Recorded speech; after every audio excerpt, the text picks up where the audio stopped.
ईमानदारी से बताओ, सुबह फजर की नमाज से लेकर कितने कदम अब तक अल्लाह के लिए उठे और कितने कदम दुनिया के लिए उठे? मुझे ईमानदारी से बतलाओ। रात को तो सारे सोए हैं, कोई मगरिब पढ़ते सो गया, कोई ईशा पढ़ के सो गया, 3-4 घंटे तो मेरे समय सारों रात में नींद की है। ईमानदारी से बताओ, सुबह फजर से लेकर ये तुम्हें मेरे अजीजों जवाल का वक्त थोड़ी देर में शुरू होने वाला है, सूरज तुलू होके गुरूब होने वाला है। तूने खाना भी खाया, पानी भी पिया, चेहरा भी धोया, कपड़े इस्त्री किए हुए पहने, खुशबुएं लगाई और तूने सर में तेल लगाया। ये दुनिया के लवाज़िमात को तूने पूरा कर कर अपना जिस्म तो ताज़ा कर लिया। फजर की नमाज का सजदा कर कर अपने ईमान को भी ताज़ा किया है कि नहीं? सुबह सुबह मुंह नहीं धोया, खेतों में जा रहे हैं, आज पानी लगाऊंगा। सुबह सुबह मुंह नहीं धोया, बच्चों को स्कूल छोड़ के आ रहे हैं, सुबह सुबह मुंह नहीं धोया। ओ लोगो, अल्लाह अकबर, सुबह सुबह मुंह नहीं धोया, कोई काम काज ना किया, दही लेके आ रहा है, दूध लेने जा रहा है, दूध खत्म ना हो जाए, दुकान पे जाने पैसे पहले सब्जी तरकारियां दे के जा रहा है ताकि घर का निजाम चल जाए। और सुबह सुबह उठकर वुजू कर कर अल्लाह के आगे हाथ बांध के खड़ा हो जाता और सब्जी लाने से, सौदा लाने से घर का निजाम चलेगा, खुदा के आगे खड़े होने से कब्र का निजाम चलेगा।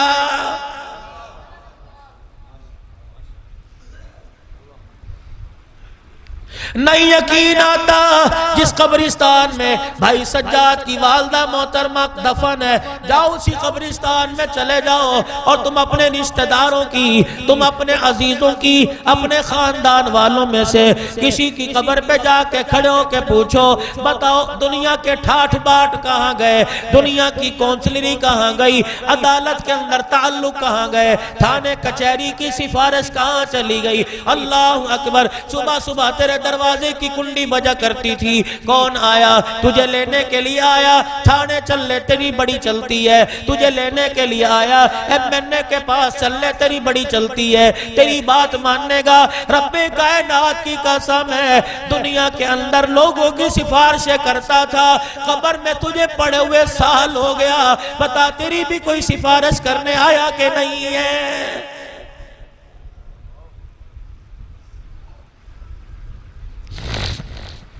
तेरे ठाठ कहाँ चले गए, तेरे बाट कहाँ चले गए? अल्लाह गनी, जब घर में सफेद जोड़ा पहन कर गाड़ी में बैठ के बाहर निकल रहा था और लोगों को टकरे मार कर, साइडे मार कर, हारन बजा बजा के लोगों को डराया करता था, और बता तो सही ये ठाठ बाट कब्र में तेरे कहाँ चले गए?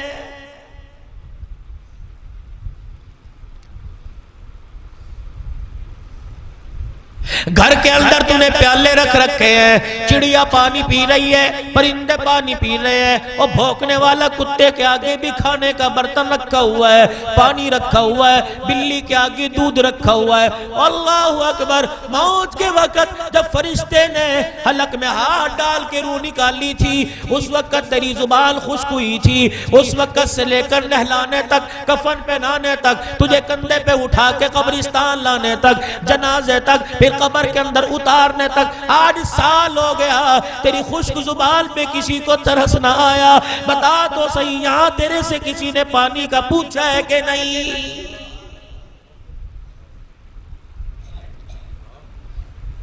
साल साल के बाद अपने घर में कली कराने वाला, और चौधरी साहब अभी तो तूने घर में पेंट कराया था और बाहर का मत्था अच्छा नहीं लग रहा, बाहर का कलर अच्छा नहीं लग रहा, लोग क्या कहेंगे कि मेरा मकान है। उसी साहिब मकान की कब्र पे जाके देख लो, बारिशों की वजह से मिट्टी बह गई, कब्र के अंदर कफन नजर आ रहा है, और तुझे मकान के बारे में ख्याल आया, लोग क्या कहेंगे जब तेरी कब्र पर उजाड़ पल देकर, तेरी कब्र को वीरान देकर, तेरी कब्र पे मट्टी ना देकर, बता लोग क्या कहेंगे?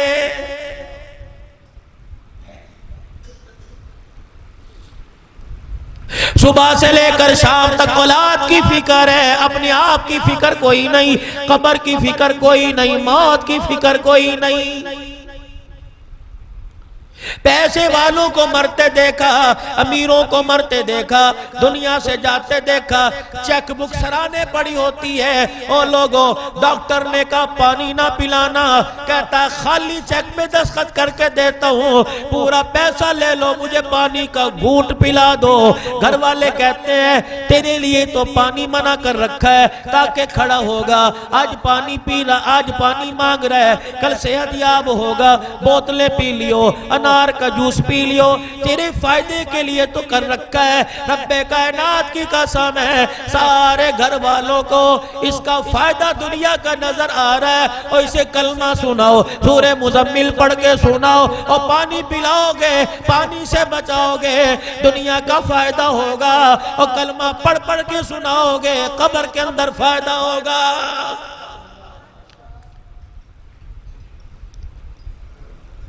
सबको जीना याद है, मरना किसी को याद कोई नहीं।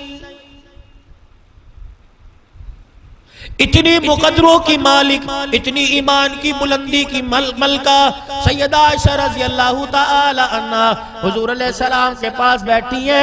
आपने फरमाया आयशा मैं तुझे एक दुआ ना याद करा दूं। सोने जल्दी कीजिए, अल्लाह के पाक पैगंबर दुआ याद कराइए। आपने फरमाया आयशा पढ़, अल्लाहुम्मा हासिबनी हिसाबन यसीरा। आप भी पढ़ लो, अल्लाहुम्मा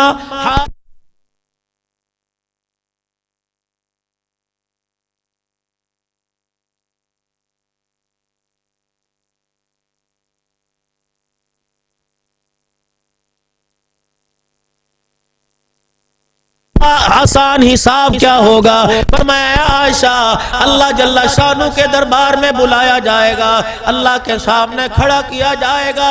खुदा की जलाल को देखकर, उसकी किबरियाई को देखकर, उसकी अजमत को देखकर आदमी थर थर कांपने लगेगा, पसीना आएगा, अपने पसीने में खुद डूब जाएगा, जुबान खुश्क होकर इतनी बाहर निकल आएगी कि उसकी गर्दन में लपेट दी जाएगी। ओ आयशा रज़ी अल्लाह तआला अन्हा इतनी सख्ती होगी, ये होंठ पैरों में आके लटक जाएगा, ऊपर वाला होंठ कमर पे जाके लटक जाएगा। ए आयशा तुझे क्या बतलाऊं, जब नामा अमाल पकड़ाया जाएगा यूं नहीं कहा जाएगा चौधरी साहब आ जाओ नामा अमाल ले लो, मलिक साहब आओ नामा अमाल ले लो। फरमाया अपने सामने खड़ा करेगा, फरिश्तों को कहेगा इनका सीना फाड़ दो। जब सीना फाड़ा जाएगा तो इस बाएं हाथ को इस सीने के अंदर डाल के पीछे से निकाला जाएगा, तब नामा अमाल बदकारी का हाथ में पकड़ाया जाएगा और कहा जाएगा ए फरिश्तों इसे पूरे मैदान माशर का चक्कर लगवाओ, जहां रुके डंडे मारो और जहां बैठे इसे छोटे मारो, इसे दुर्रे मारो। लोग पूछे क्यों मार रहे हो, तुम बेफिक्र हो के बता देना ये इतना बदबख्त जालिम है कि दुनिया की जिंदगी अल्लाह की नाफरमानी में गुजार के आया है।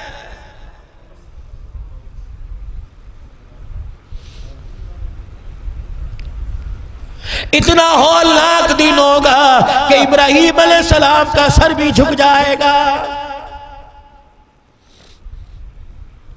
आदम अलैहिस्सलाम से लेकर ईसा अलैहिस्सलाम तक हर कोई अपनी अपनी करेगा।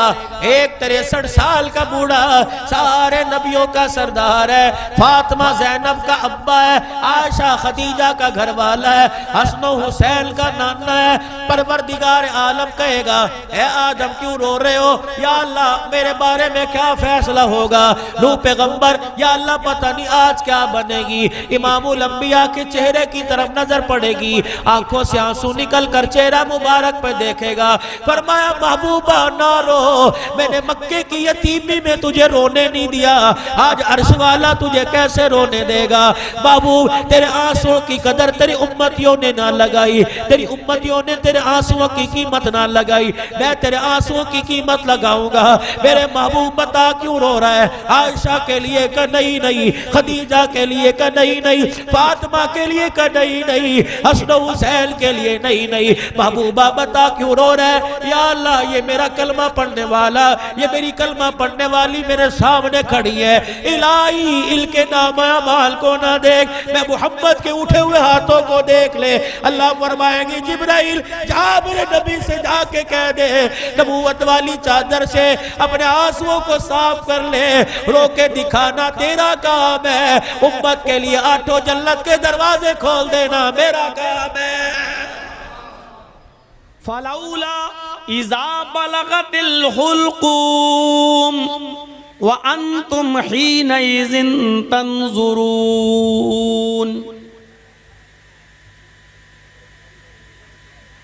जब ये रूह तुम्हारे नरखरे तक, तुम्हारे हलक तक पहुंच जाएगी। मलकुल मौत जब रूह निकालता है तो ये रूह सबसे पहले यहाँ से निकलती है, पैर के पंजे से, यहाँ से। और आप देखिएगा किसी मरने वाले के करीब बैठिएगा तो सबसे पहले ये हिस्सा उसका काम करना बंद कर देता है, फिर उसकी रूह खींची जाती है और आगे तो पिंडली पे आती है। जब पिंडली पे आती है यहाँ पर तो फिर ये हिस्सा बेजान हो जाता है, ये काम करना बंद कर देता है। फिर ये रूह मलकुल मौत खींचता है तो घुटने पे आती है, घुटने से नीचे का हिस्सा बेकार हो जाता है। फिर रूह खींचता है तो रान पर आती है और कमर से नीचे का हिस्सा बेकार हो जाता है। उसके बाद रूह खींचता है तो ये रूह सीने तक आती है और सीने से नीचे का हिस्सा काम करना बंद कर देता है। फिर ये रूह हलक तक आती है और आदमी की आंखें खुली रह जाती हैं। देखिएगा बड़ी हो जाएंगी आंखें। रूह यहां तक आती है और नाक और कान और आंख के रास्ते से ये रूह निकल जाती है। खींचता है फरिश्ता तो ये रूह यहां से निकलती है, नाक, कान और आंख के रास्ते से। कुरान ने कहा फलौला इज़ा बलगतिल हुल्कूम, जब ये रूह निकालते निकालते मलकुल मौत तुम्हारे हलक तक पहुंचेगा। व अंतुम हीनइज़िन तंजुरून, उस वक्त तुम इसको अपनी आंखों से देख रहे होते हो और उस वक्त सबसे ज्यादा हम ही तुम्हारे करीब होते हैं। अल्लाह कह रहा है व नहनु अक़रबु इलैहि मिनकुम, उस वक्त सबसे ज्यादा हम ही तुम्हारे करीब होते हैं, हम ही तुम्हारे करीब होते हैं। इन कुंतुम गैर मदीनीन, अगर तुम्हारे ऊपर किसी ताकतवर की हुकूमत नहीं है, तुम सबसे बड़े ताकतवर हो, तुम सुपर पावर हो, तुम मुल्क के मालिक हो, दुनिया के मालिक हो, तुम अपने आप को शक्तिशाली समझते हो, सुपर पावर समझते हो। तरजिऊनहा, तो जो रूह निकालता है मलकुल मौत, उससे रूह को छीन कर अपने अंदर वापस क्यों नहीं ले लेते? मलकुल मौत से झगड़कर, उससे लड़कर जो रूह खींच रहा तुम्हारी, उससे वो रूह छीन कर तुम अपने अंदर वापस क्यों नहीं ले लेते? अगर तुम्हारे अंदर ताकत है, सुपर पावर हो, दुनिया के मालिक हो, अगर तुम पूरी दुनिया पर हुकूमत चलाते हो, प्रधान मंत्री हो, वजीर आजम हो, प्रेसिडेंट हो, पूरे वर्ल्ड पर हुकूमत करने वाले सुपर पावर हो, तो फिर इतना छोटा सा काम क्यों नहीं कर लेते? उससे तुम रूह छीन कर अपने अंदर दोबारा वापस क्यों नहीं कर लेते? इसका मतलब यह है कि तुम यहाँ बेबस हो, यहाँ कमजोर हो, कोई है जो यहाँ पर तुम्हें बेबस कर रहा है और वही है अल्लाह। तो इस आयत ने भी हमें बता दिया कि मौत आनी, मौत से साबिका हमें और आपको पढ़ना है। इमाम कायनात जनाब मोहम्मद रसूलुल्लाह सल्लल्लाहु अलैहि वसल्लम को भी इस दौर से गुजरना पड़ा, आपको भी इन हालात से गुजरना पड़ा। बल्कि नबी अकरम का हाल अगर आप देखेंगे और बुखारी शरीफ की हदीसों में अगर आप पढ़ेंगे नबी अकरम की जिंदगी के आखिरी हालात, तो आपको पता ये चलेगा कि आखिरी दिन है, फजर की नमाज के बाद और जोहर की नमाज से पहले, इस दरमियाने बीच के वक्फे में, जोहर और फजर के बीच में अल्लाह के नबी अल्लाह को प्यारे हुए हैं। ये वक्त जैसा गुजरा है उस पर एक सरसरी नजर डालें। आपने बराबर कई मर्तबा आयशा सिद्दीका से कहा, पानी का प्याला लाओ। अम्मी आयशा पानी लाती हैं, अल्लाह के नबी पानी के प्याले में हाथ डालते हैं और हाथ डालकर अपने चेहरे पर मलते हैं, फिर हाथ डालते हैं अपने जिस्म पर मलते हैं, फिर हाथ डालते हैं अपने चेहरे पर मलते हैं और कहते जाते हैं, इन्ना लिल मौती सकरात, इन्ना लिल मौती सकरात, इन्ना लिल मौती सकरात। आयशा, मौत के लिए बड़ी बेचैनियां हैं, मौत के लिए बड़ी सख्तियां हैं, मौत के लिए बड़ी कठिनाइयां हैं। इस हदीस में लफ्ज़ मौत इस्तेमाल हो रहा है, मौलाना जर्जीस उसको चेंज नहीं कर सकता। बुखारी शरीफ की हदीस के अल्फाज मैंने आपके सामने बताए। नबी अकरम बार बार पानी में हाथ डालते, अपने चेहरे पर मलते और कहते जाते, इन्ना लिल मौती सकरात, इन्ना लिल मौती सकरात। मौत के लिए बड़ी बेचैनियां हैं, मौत के लिए बड़ी कठिनाइयां हैं। हजरत फातिमा ने, जो नबी अकरम की बेटी थी, आपकी आंखों में आंसू देके रोते हुए देखा तो चीख पड़ी। बुखारी के अल्फाज पर गौर करो, वाकर बाबा तो, हाय मेरे अब्बू की परेशानी, हाय मेरे अब्बू की बेचैनी, हाय मेरे अब्बू का हाल। अल्लाह के नबी ने अपनी लख्त जिगर को, अपनी बेटी को इस पोजीशन में देखा कि वो मेरी परेशानी से परेशान हो रही है, तो आपने उसको पकड़ा, फरमाया, बेटी तुम्हें रोने की जरूरत नहीं है, आज के बाद तुम्हारे बाप को कभी इतनी तकलीफ नहीं होगी, आज के बाद तुम्हारे बाप को कभी इतनी परेशानी नहीं होगी। यानी अल्लाह ताला ने मुझे बता दिया जिब्रील को भेजकर कि आज मेरी मुलाकात का वक्त है, अल्लाह से मेरी मुलाकात तय है। फातिमा ने जब ये सुना तो उनको और ज्यादा रोना आ गया कि आप हमेशा के लिए मुझे छोड़ के चले जाएंगे। आप तसल्ली देते रहे, आप उनको ढारस बंधाते रहे, लेकिन उनका रोना बंद नहीं हो रहा था। तो आपने उनको हंसाने के लिए और उनके चेहरे पे मुस्कुराहट के लिए एक बात कही जो सच्ची बात थी।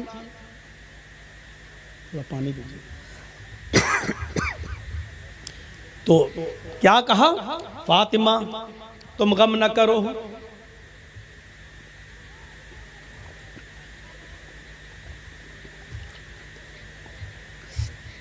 फातिमा तुम गम न करो, तुम परेशान न हो। अरे फातिमा, अभी अभी जिब्रील आए और बताया, फातिमा से कह दो, फातिमा तू सैयदतु निसाई अहलिल जन्नह, अल्लाह ने फातिमा को जन्नत की तमाम औरतों का सरदार बना दिया। इस खुशखबरी ने फातिमा के गम को थोड़ा हल्का कर दिया, थोड़ा हल्का किया। लेकिन मुकम्मल हल्का करने के लिए अल्लाह के नबी ने एक दूसरी बात कही, फातिमा परेशान मत होइए, मेरे बाद तुम्हारा ही नंबर है, मेरे अहले बैत में, मेरे खानदान में, मेरे घर में मेरे बाद सबसे पहले मेरे पास कोई आएगा, मुझसे किसी की मुलाकात होगी तो तुम्हारी होगी, यानी तुम आ रही हो मेरे पीछे पीछे। ये सुना फातिमा रजी अल्लाह ताला अन्हा ने तो मुस्कुराई। अच्छा, मौत की खबर सुनकर कोई मुस्कुराता है क्या?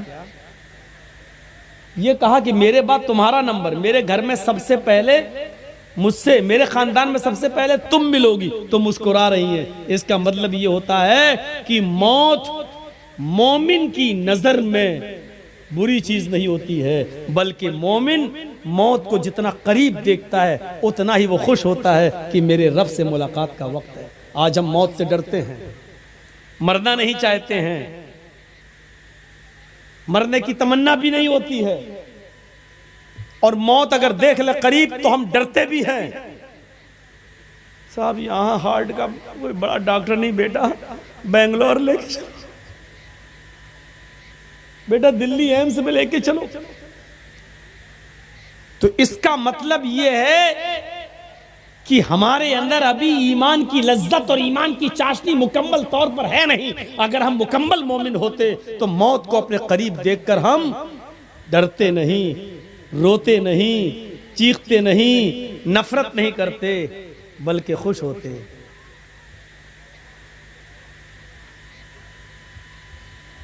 मौलाना साहब ये क्या कह रहे हैं? हाँ, मैं ये नहीं कह रहा हूं कि दुआ मांगो अल्लाह मुझे कल ही मौत दे दे, ये दुआ मांगना हराम है, ऐसा नहीं मांग सकते आप।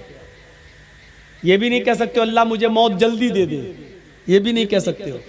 आप सिर्फ बहुत ज़रूरी हो, परेशानियां बहुत ज़्यादा हो, उलझने हो, टेंशन हो, तो आप इतनी दुआ कर सकते हो अल्लाह से, क्या है अल्लाह अल्लाहुम्मा अहयिनी मा कानतिल हयातु खैरन ली, अल्लाह मुझे उस वक्त तक जिंदा रख जब तक मेरी ज़िंदगी मेरे लिए बेहतर हो, और जब मेरी ज़िंदगी मेरे लिए बेहतर ना हो तब तू मुझे उठा ले। ये दुआ बस कर सकते हो जब बहुत ज़्यादा टेंशन और बहुत ज़्यादा उलझन हो तब। लेकिन हम मौत की तमन्ना क्यों करते मालूम है? 5 बेटियां हैं, 6 बेटियां हैं, इनके जहेज कैसे होगा?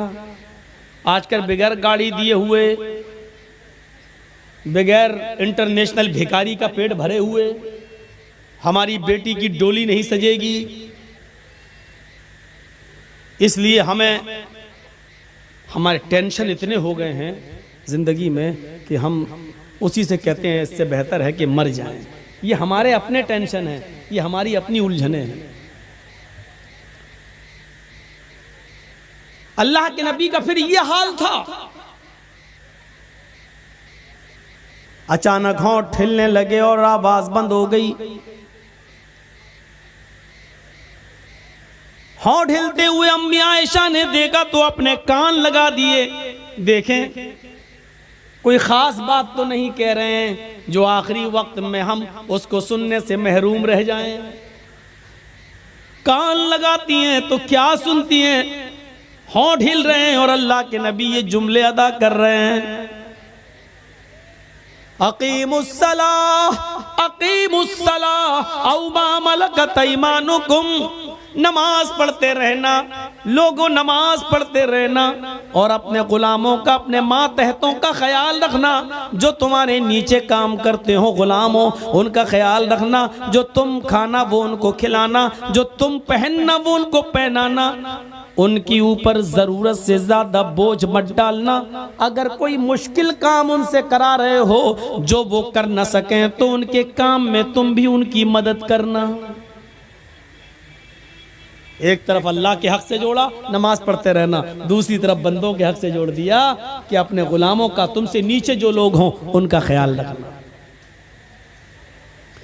और उसके बाद खजूर के पत्तों से बनी हुई छत, उसी पर आपकी आंखें टिक गई, आंखें खुली की खुली रह गईं। और कायनात को रोशन करने वाला सूरज, पूरी दुनिया को चमकाने वाला सूरज अपनी आंखें खोलकर जोरदार अल्फाज में ये जुमले अदा करके हमेशा हमेशा के लिए ये सूरज अपनी रोशनी से बेनूर हो जाता है। और उसकी ज़बान से जो जुमले निकलते हैं वो ये जुमले निकलते हैं, अल्लाहुम्मा बिर्रफ़ीक़िल आला, अल्लाहुम्मा बिर्रफ़ीक़िल आला। आय अल्लाह में रफ़ीक़े आला में मुझे दाखिल कर दे, मुझे रफ़ीक़े आला में पहुंचा दे। आय अल्लाह जहां अंबियाए किराम हैं, जहां शोहदाए किराम हैं, जहां तेरे औलिया अल्लाह तेरे दोस्त तेरे बुजुर्ग बंदे हैं, उन्हीं लोगों में मुझे भी पहुंचा दे। आपने ये आखिरी लफ्ज अपनी जबान से निकाला और उसके बाद पूरी दुनिया को चमकाने वाला सूरज हमेशा के लिए उस घर से गुरूब हो गया।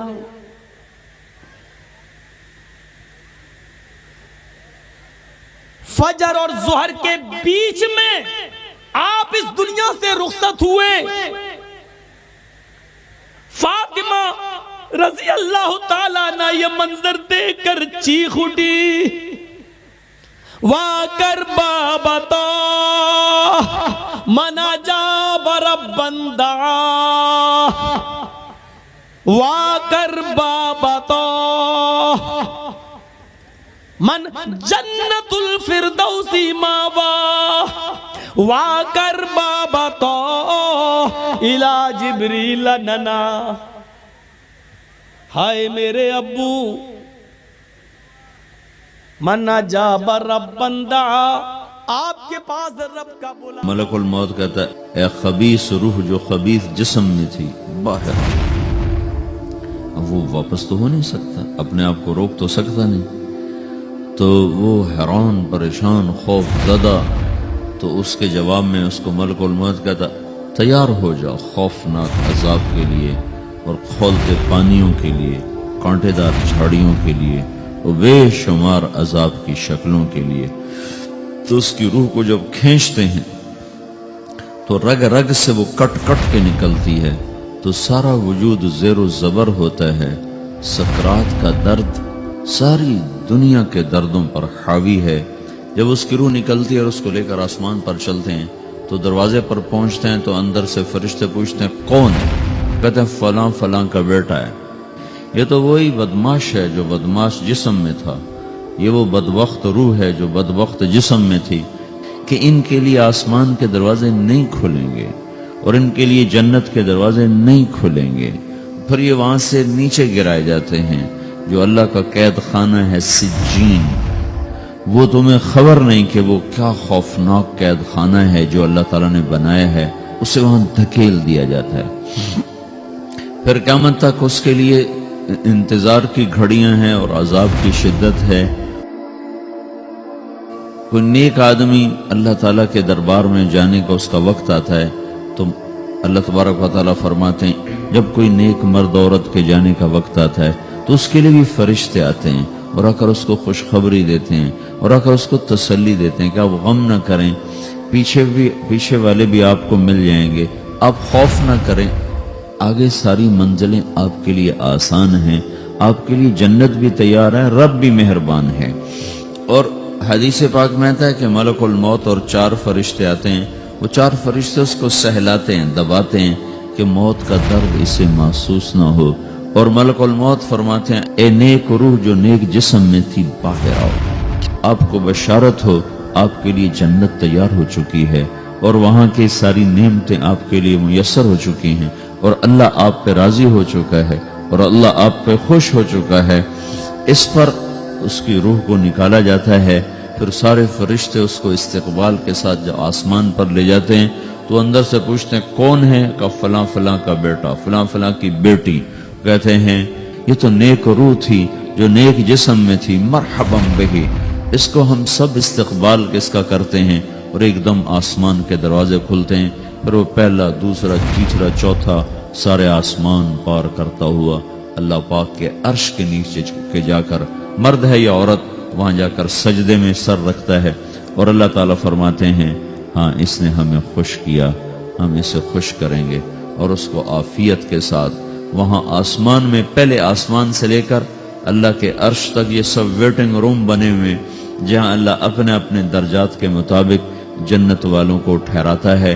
और वो इंतजारगाह है और वक्त ख़त्म हो जाता है, लिहाजा इंतज़ार की जो तकलीफ है वो भी ख़त्म हो जाती है। वक्त ख़त्म तो इंतज़ार का एहसास ख़त्म और टाइम के गुजरने का एहसास ख़त्म, वक्त को ख़त्म कर देता है, गुजरने का एहसास नहीं होता है। तो इस तरह मेरे अजीज़ों, ये 2 मौतें हर इंसान देखता है। या वो जन्नत के फरिश्तों का इस्तकबाल देखता है या जहन्नुम के फरिश्तों की मार और पिटाई को सहता है। आइए मौत की तकलीफ के ताल्लुक से रसूलुल्लाह सल्लल्लाहु अलैहि वसल्लम सहाबा के अहवाल देखते हैं, इसलिए कि मैयत या जो शख्स मरता है वो उठकर तो नहीं बता सकता कि क्या तकलीफ़ें मुझे हुई हैं, लेकिन यकीनन रसूलुल्लाह के अल्फाज और सहाबा के चंद अक़वाल जो मौत से पहले उन्होंने कहे, कम अज़ कम इसकी शिद्दत हमें बता सकते हैं।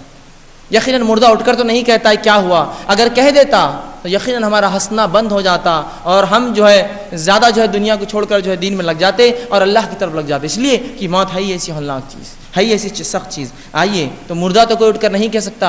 रसूलुल्लाह सल्लल्लाहु अलैहि वसल्लम चंद अक़वाल, कुरान की चंद आयतें, सहाबा के अक़वाल देखते हैं मौत क्या है। सबसे पहले अल्लाह रब्बुल इज़्ज़त ने मौत की सख्तियों का तज़किरा किया सूरह क़यामा, सूरह नंबर 75 की आयत नंबर 24 से लेकर 35 में अल्लाह रब्बुल इज़्ज़त फरमाता है, एक के बाद एक आयत तिलावत करता हूँ और तर्जुमा रखता है। तो अल्लाह फरमाता है ववुजूहि यौमइज़िन बासिरा, अल्लाह फरमाता है और कितने चेहरे इस दिन उदास और लटके हुए होंगे। क़यामत का तज़किरा हो रहा है, क़यामत का तज़किरा हो रहा है कि उस दिन बहुत से चेहरे उदास और लटके हुए होंगे। अल्लाह फरमा रहा है तज़न्नु अन यफ़अला बिहा फ़ाक़िरा, और आगे फरमाता है अल्लाह रब्बुल इज़्ज़त समझ गए होंगे कि इनके साथ जो है कमर तोड़ मामला किया जाएगा। वो समझ जाएंगे, कुछ चेहरे लटके हुए होंगे और समझ जाएंगे इनके साथ आज बहुत सख्त मामला किया जाएगा। आगे फरमाया कल्ला इज़ा बलगतित तराक़, अल्लाह फरमाता है कि जब जान हलक तक पहुँच जाएंगी, जब जान इंसान की हलक पहुँच जाएंगी, अल्लाह फरमाता है वक़ील अमर राक़, और कहा जाएगा कि लाओ कोई झाड़ फूक करने वाला, लाओ कोई डॉक्टर और तबीब, लाओ कोई ऐसा शख्स जो इसको जिंदा कर दे वापस। ऐलान किया जाएगा कोई है झाड़ फूक करने वाला, कोई है पढ़ने वाला, कोई है जो ज़िंदगी वापस दे दे, ये बात की जाएंगी। अल्लाह फरमाता है वज़न्ना अन्नहुल फ़िराक़, और आदमी जान लेगा कि इसके जाने का वक्त आ चुका है, इसके अलग होने का वक्त आ चुका है और अब वो दूर होने वाला है, इस दुनिया से अलग हो जाने वाला है। अल्लाह फरमाता है वतफ़्फ़तिस्साक़ बिस्साक़, और जब एड़ियों से एड़ियाँ मिल जाएंगी, मौत की तकलीफ़ और शिद्दत का तज़किरा हो रहा है कि इंसान इतनी सख्त तकलीफ़ में होगा मौत में कि अपने एड़ियों से एड़ियाँ रगड़ेगा। वो एड़ी से एड़ी का मिलना, उसकी रगड़, उसकी तकलीफ़ का अंदाज़ा है, ये इससे लगाया जा सकता है कि एड़ियों से एड़ियाँ लगने का। इला रब्बिका यौमइज़िन मसाक़, अल्लाह फरमाता है आज तेरे परवरदिगार की तरफ चलने का वक्त आ चुका है, आज अल्लाह की तरफ जाने का वक्त आ चुका है। फला सद्दक़ वला सल्ला, ना तूने तस्दीक़ की दीन की, ना नमाज कायम की, कहा जाएगा वलाकिन कज़्ज़ब व तवल्ला, और तूने इनकार किया और मुँह फेर कर चला गया। तज़किरा हो रहा है उन लोगों का जो जहन्नुमी होंगे, जिनके साथ ये सलूक होगा। तो मौत की सख्तियाँ इस आयत में वाज़े कर दी गई, इंसान समझ जाएगा जाने का वक्त है, और तकलीफ़ ये इस सख्त इस अंदाज़ की कि एड़ियों से एड़ियाँ रगड़ी जाएंगी। आइए आगे हम देखते हैं। हज़रत उमर बिन आस